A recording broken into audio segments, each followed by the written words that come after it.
नमस्कार मित्रों। जन्म कुंडली का पांचवा भाग, जिसे पंचम भाव भी कहा जाता है, इस भाव से बहुत सारी बातों का विचार किया जाता है और जन्म कुंडली में ये धर्म त्रिकोण के अंतर्गत भी आता है, तो इसलिए भी इसका विशेष महत्व हो जाता है। इसके अंतर्गत अर्थात पंचम भाव के अंतर्गत शिक्षा, संतान, प्रेम प्रसंग अर्थात प्रेम विवाह इत्यादि, और शिक्षा का जो स्तर है, किस स्तर तक है, बुद्धि, इसका भी आकलन किया जाता है। तो ये जो भाव है जन्म कुंडली में, ये बहुत महत्वपूर्ण है, क्योंकि धर्म त्रिकोण के अंतर्गत ये है बताया अभी। तो पंचम भाव हमारा पूर्व जन्मों का भी है, यानी पुण्यों का भी है।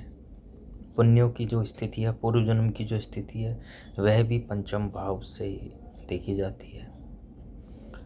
तो इस प्रकार से पंचम भाव की जो विशेषताएं हैं, वह प्रत्यक्ष और अप्रत्यक्ष दोनों ही प्रकार से प्रकट होती है। यह आवश्यक नहीं है कि प्रकटीकरण से ही, अर्थात प्रकट रूप में ही हमें वो बातें दिखाई दें।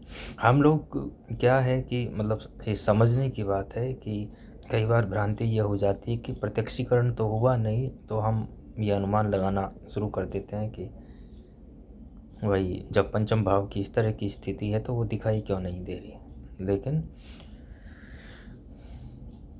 उसके अंतर, यानी उस जो अप्रत्यक्ष रूप है, जो अप्रत्यक्ष है, तो कई बार उस रूप में भी वो बात आती है पंचम भाव की, सभी भावों की। तो ये ना समझे कि जो प्रकट हो रहा है वही है। कई बार अप्रकट रूप में भी बातें होती हैं, जिसे गहराई से समझने की आवश्यकता है।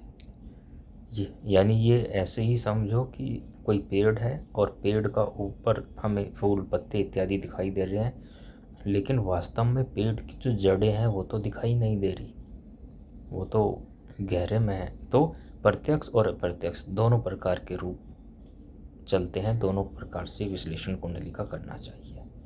तो पंचम भाव की विशेष बातें यही हैं: बुद्धि, संतान, विद्या, पूर्व जन्म इत्यादि। नमस्कार मित्रों, धन्यवाद।